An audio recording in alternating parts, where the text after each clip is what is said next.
Welcome, everyone. This is Dr. Tim McGuinness. I'm the Managing Director of the Society of Citizens Against Relationship Scams, SCARS, a government-registered crime victims assistance and crime prevention nonprofit organization based in Miami, Florida, and Monterrey, Nuevo Leon, Mexico, as well as with offices and affiliates and partners in more than 60 countries around the world. This special conversation is going to allow us to talk with individual scam victims. This is part of a series, so we will be presenting each individual interview, and it gives us an opportunity to talk to scam victims openly, candidly, full transparency. We will not be editing their commentary. We will be presenting it whole, unedited, and complete. What we're talking about today are three topics. The first is to try and get a better feel for the victims around the world, different countries and cultures, about their scam experience itself. We'll talk for a few minutes about that. Then we'll move on to their experience after the scam ended. What was that like for them individually, personally, and also in the context of the country or culture within which they live?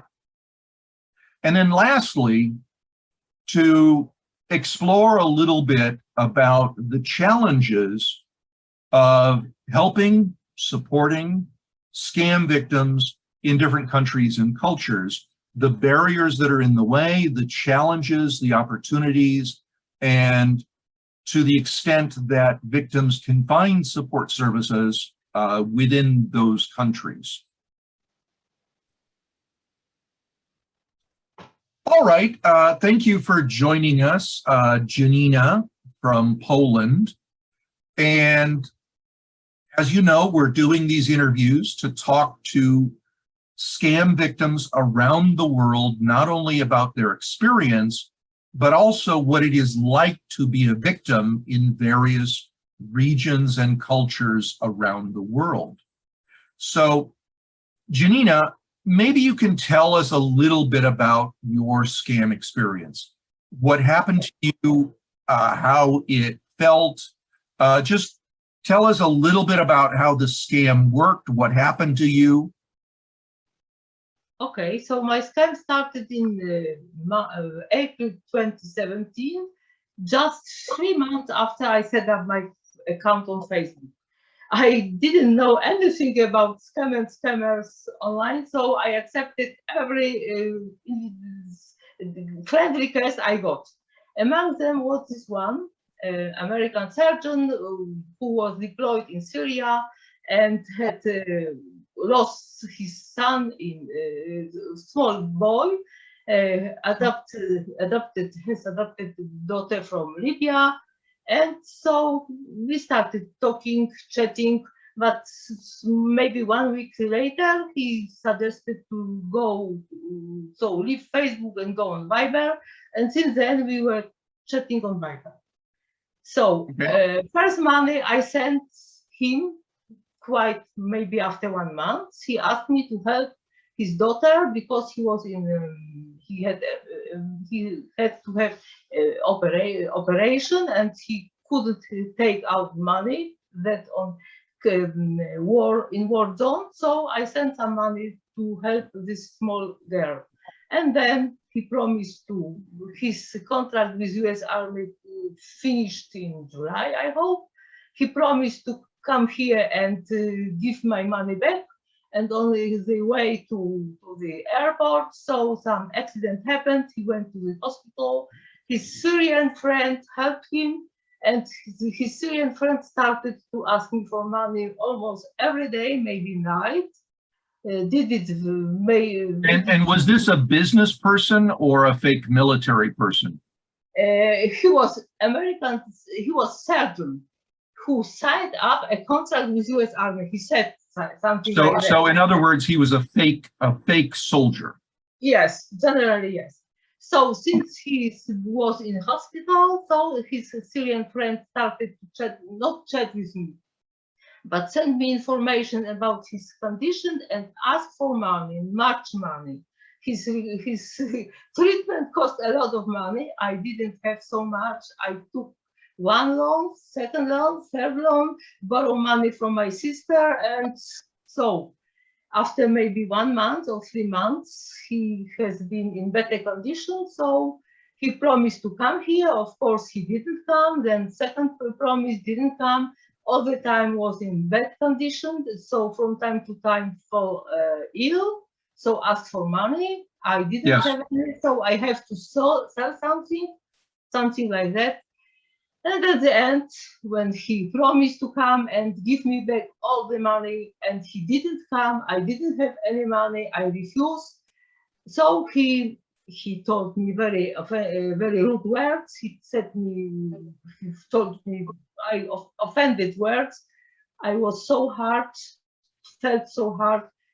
So I said goodbye and blocked him, and it was end of the scam. But next, When did the scam end? December 2018. Okay.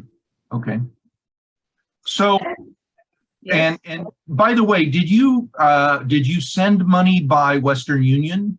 Yes, but not in that time. Not in that time. So Western Union sent back money to these people. No, that time. I sent money by Western Union MoneyGram too, but Okay, yes. hold on. Have Yes. you ever filed for a refund from Western Union? No, because it wasn't. I didn't send money that time as Western Union offered the refund. Okay. Well, just as a reminder, we'll talk to you later separately about filing again for Western Union to see whether or not it's possible. All right, so your scam ended. What happened after the scam ended? Tell us a little bit about the experience after you discovered that the scam was over. Yes, I was emotionally devastated, totally emotionally devastated, without money. I didn't know what to do. I was sad all the time. I was crying all the time.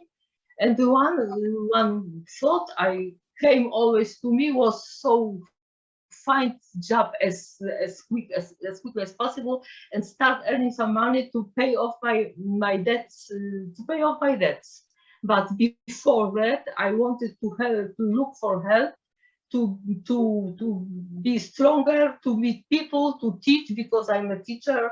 So to start work, so it was impossible to cry, for example, who I teaching students. So I started to look for help on internet, and I came across scars. So I joined the group, and that's why my recovery started. I started to read everything what was possible that time, to understand what happened, why it happened, what these people are, and started to participate in this group, in this support group. And so my recovery started, and step by step, I have moved forward. So what did the people there in Poland that you knew, how did they respond to you being a victim of a scam? So people in Poland are first ashamed very much. Secondly, frightened to be discovered that they were victims of scam. Didn't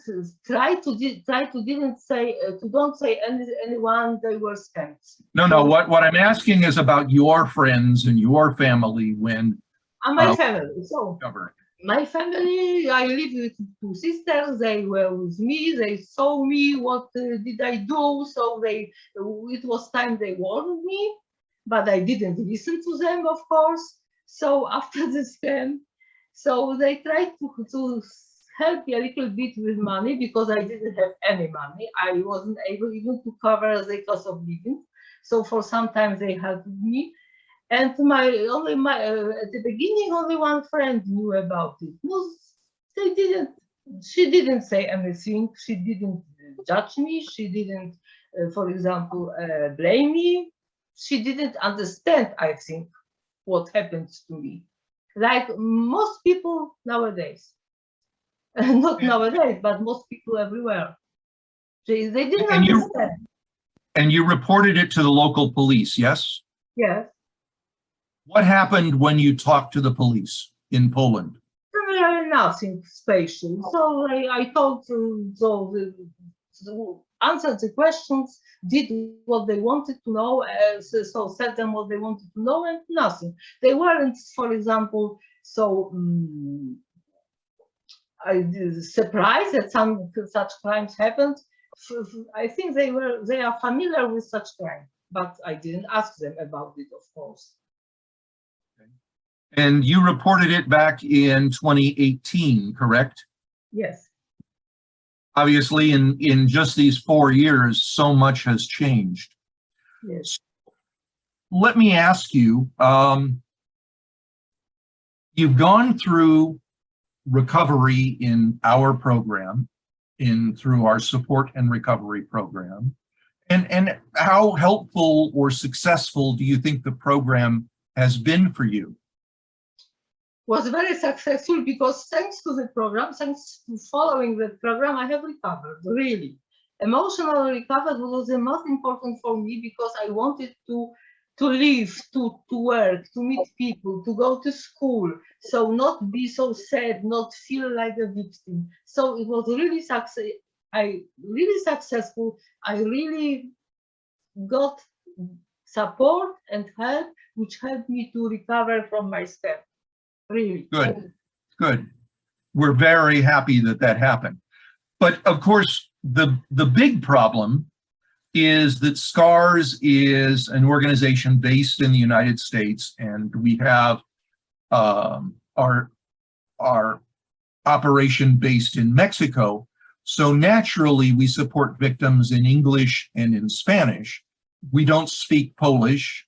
So you became a volunteer of SCARS, and we've worked with you to develop a way to help victims in Poland. Could you talk a little bit about that? You know that the Polish page has been open in 2 years ago, I think. At the beginning, there were not many people, so for example, surfing this page, but now I can see more and more people left some comments. So, and as for the group, so I think that people in Poland don't know that how such group works. That such group is really confidential. That they don't have to be afraid of, for example, being discovered by someone, because most Polish victims are afraid of being discovered by family, by friends, by workmates, etc. So they are not very willing to talk. Some of them, yes, but some of them are afraid of. Maybe two of victims, sometimes, not often, but sometimes we are talking on Messenger and they prefer, for example, talking one-on-one than, for example, talking in a group. Sometimes they are asking, maybe go to Messenger and talk together. Okay, so we are talking. Two victims now at that moment, they are talking to me on Messenger. Even three lately, one came. Okay. So my last question, because we're running out of time for this segment, my last question is, what do you think that needs to be done to make the situation better for victims in Poland? Who could help victims more? Is it SCARS? Is it the police? Is it the government? What do you think needs to be done in Poland to help victims and help people avoid scams? So helping people avoid scam, I think it's a big role of SCARS, because you have got a lot of information, you have got a lot of material, a lot of resources which are very helpful.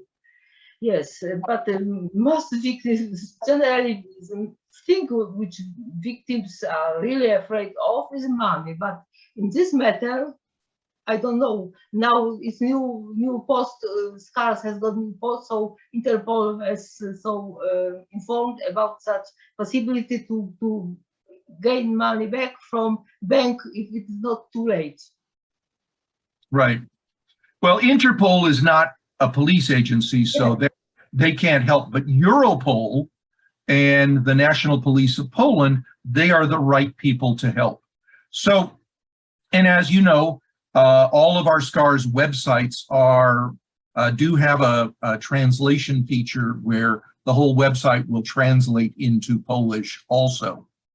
Yes. So I would like to thank you for joining us today and talking a little bit about what it's like to be a scam victim in Poland, and any final message or final thought that you have that you would like to share with us about that? Yes, first of all, I want to thank SCARS for help and support, because I really owe my recovery SCARS. And secondly, I want to thank you for invitation for this interview and for the possibility to share my story and for the opportunity to help Polish victims here. Thank you very much. You're very welcome. Well, thank you for joining me today for this interview. So I want to wish you the very best, and thank you for allowing us to record this video as well. Thank you very much. Okay.